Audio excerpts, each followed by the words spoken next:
Whenever a new animal arrives at the North Carolina Zoo, the public is always intent to learn when they'll be able to see that new critter on exhibit. But the fact is that every new animal coming into the zoo has to go through a series of medical exams and a waiting period of up to 3 months before they can be introduced to their exhibit.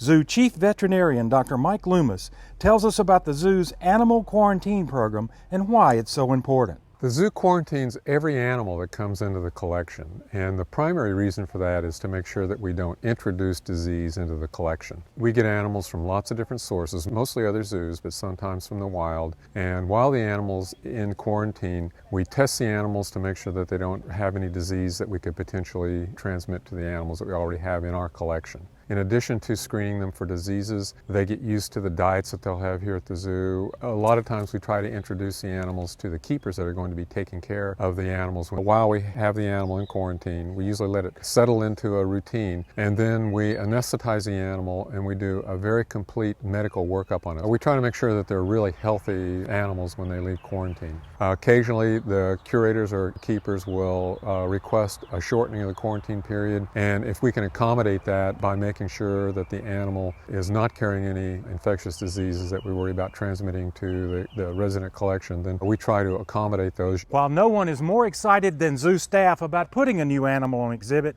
we first have to be sure that our existing animals are protected.